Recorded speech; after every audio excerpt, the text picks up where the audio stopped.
Everyone knows the music industry is changing, but events from the past month may be some of the most significant and impactful in its digital evolution.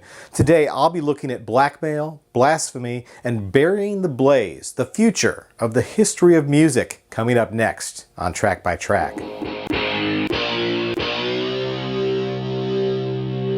Hey everybody, my name is Kyle and this is Track by Track, music reviews, news, and commentary.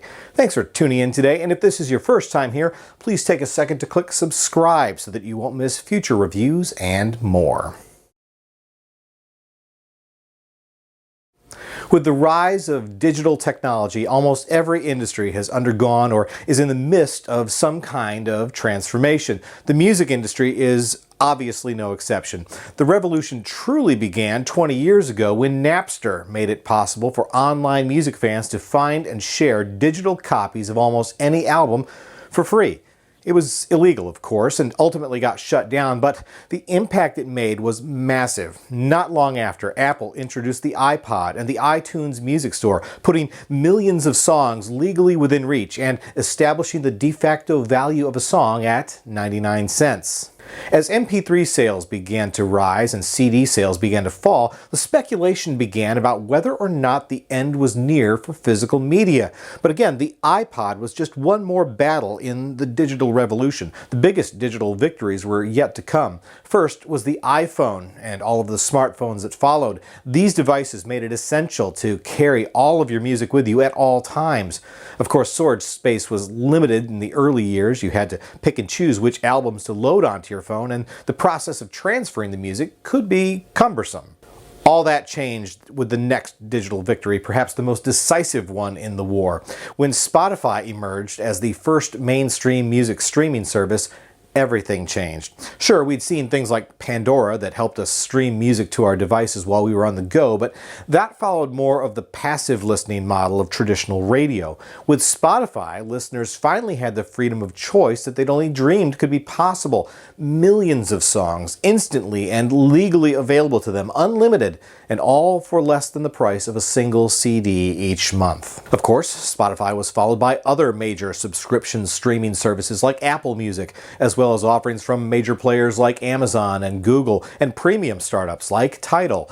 Meanwhile, the abandonment of the CD format quickly accelerated. But it wasn't just that people were buying less CDs, they were buying less music, period. Whether it was $10 for a single CD or $10 for a single digital album on MP3, why buy either one of them when you could stream everything for the same price? Which leads us to a critical moment in the digital music revolution. In June 2019, Apple announced it was discontinuing their iTunes digital music store. They were moving away from selling music downloads and going all in with their wildly successful Apple Music streaming service. The general public response to the news was mostly indifference, since most had already embraced the all-you-can-eat streaming model. But the significance of this announcement should not be understated. We are now officially moving into the future state of music consumption, in which listeners own nothing. If you want to hear a new album, you'll have to pay for it, the first time and every time thereafter. Now, sure, maybe it's part of your unlimited subscription, but you're still paying for it. And if you stop paying, you have to stop listening. And in the years to come, you'll no longer have a choice of whether or not to buy new music. It won't be an option. You won't be able to own anything, which ensures that the record companies and the artists will continue to get paid in perpetuity. What about older music, though? Now, obviously, you'll still be able to keep all of the MP3s you've purchased and downloaded. Those aren't going away. And you don't need to keep paying any monthly subscription fees to continue listening to them. And if you have music in physical formats like CD or vinyl, those are obviously not going to disappear either. Still, many fans of older, pre-digital era music seem to have a false sense of immunity to the changing tides. Certainly, no one is forcing them to embrace new music or new music delivery formats, but there are still major things happening that are having a profound effect on the music of the past.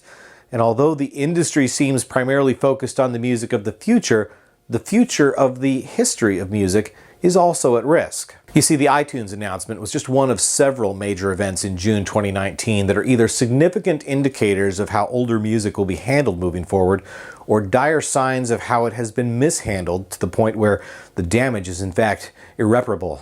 Specifically today, I want to look at 3 events that may have a lasting impact on the music industry.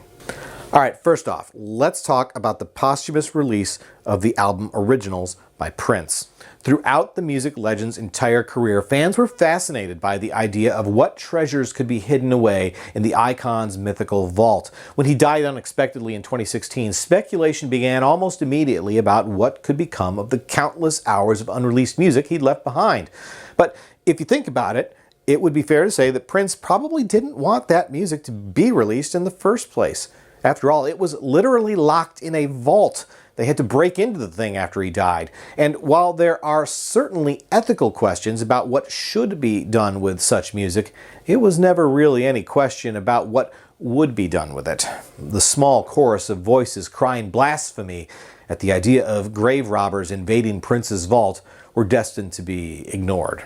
By all accounts now, what we're hearing is that there was indeed a vast amount of remarkable music inside. And while last year's lo-fi demo quality piano and a microphone release was a fascinating curiosity, it was June's studio quality release of Originals that represented the commercial future of Prince's music.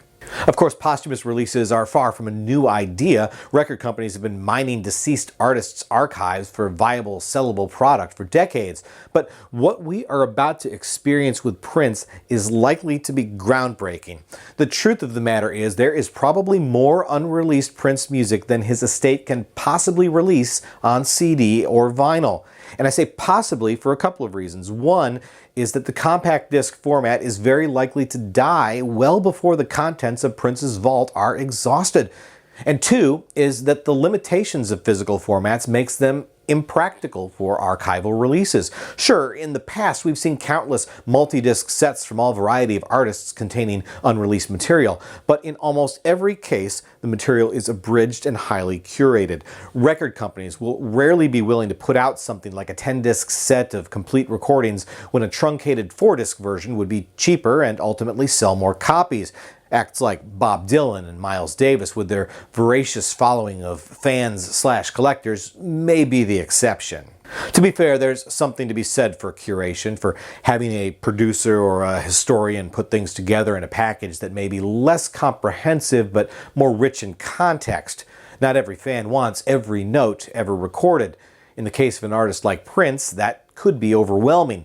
So with Originals, the curated album we were given was a mere 15 tracks. But diehard fans would be quick to point out that more than a dozen other songs could have also been included. And indeed, we may yet see them in the digital format, where the limitations of physical media are no longer a factor. In fact, I predict there are very few CD releases like Originals in our future. Yes, we'll see plenty of reissues of out-of-print albums. I've heard strong rumors of at least 3 still to come in 2019.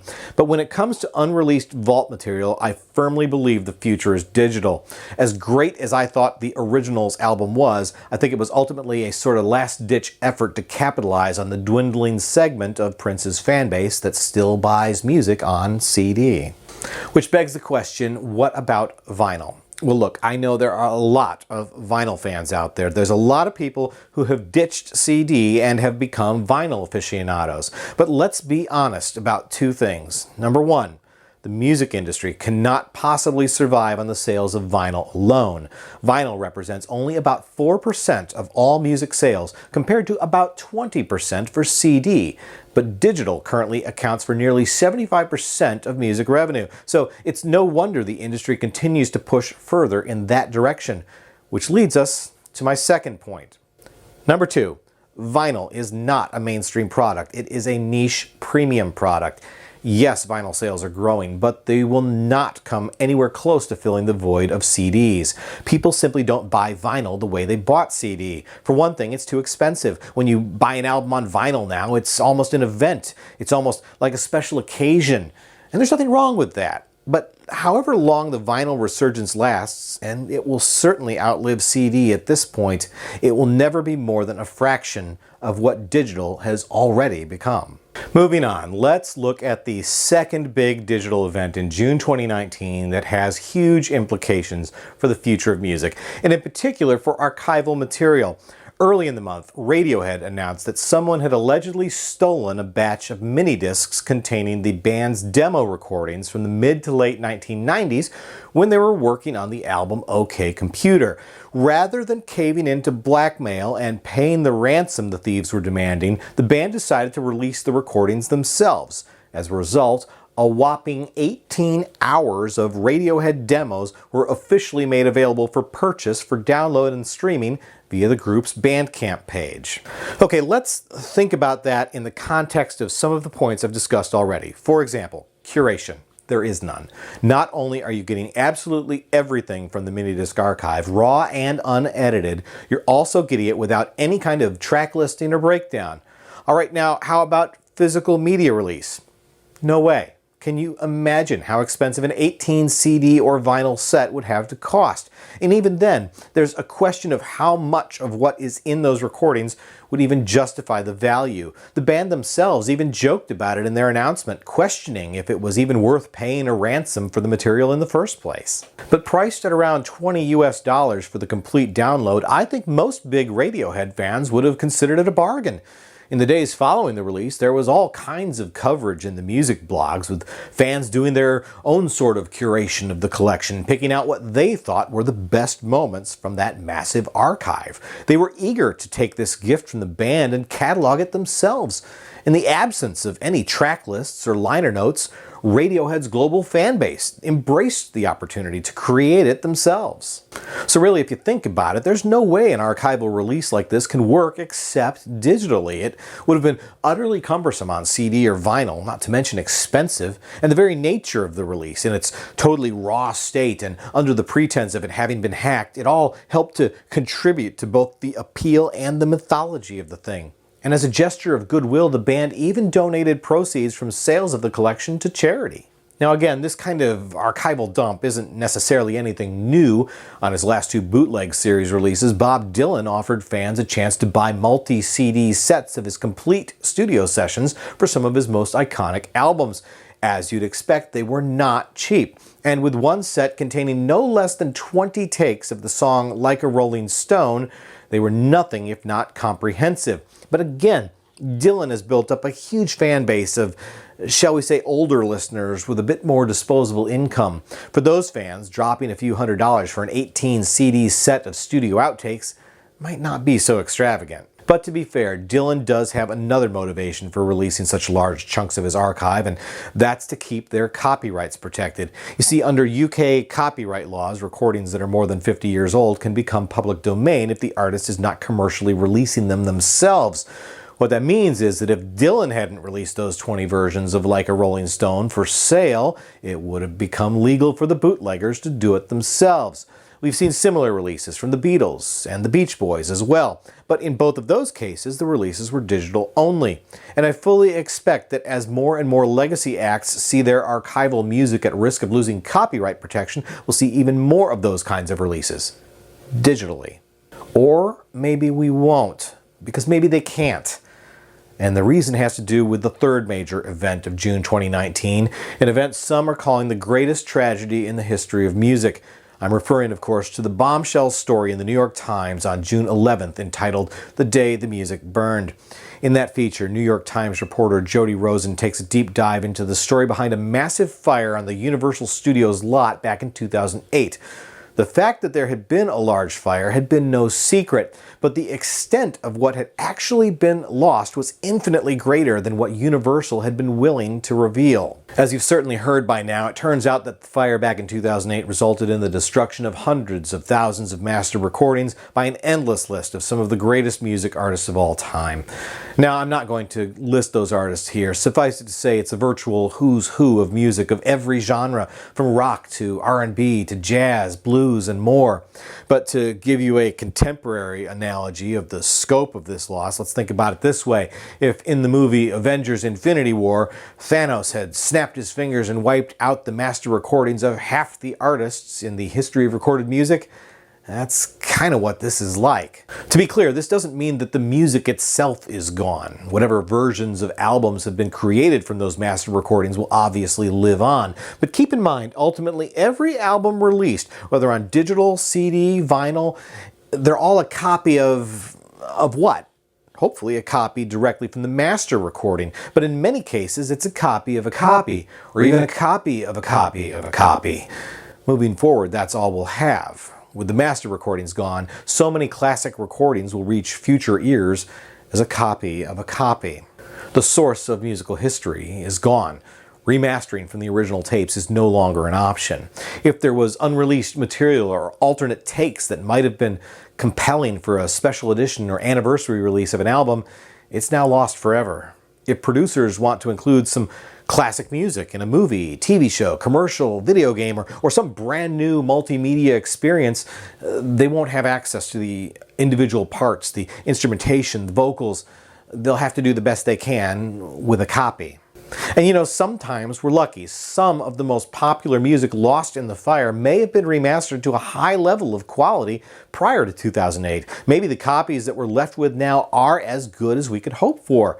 We'll never know, of course, but then there's the thousands upon thousands of lesser-known recordings, music that may have been waiting to be rediscovered, the kind of stuff that pops up in an ad campaign or a movie trailer that makes people's ears perk up and say, "What is that?" Or, "Wow, I haven't heard that song in forever.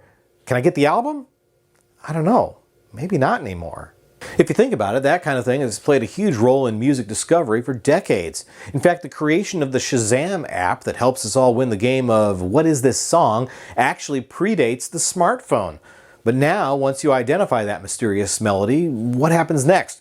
Most of the time, you'll get a link to add the song to a playlist on your streaming music service of choice. But what if you can't? What if all that's left are copies that live in people's home music libraries that are probably all but forgotten? So what we have now, what we have left, is as good as it gets. There is no more.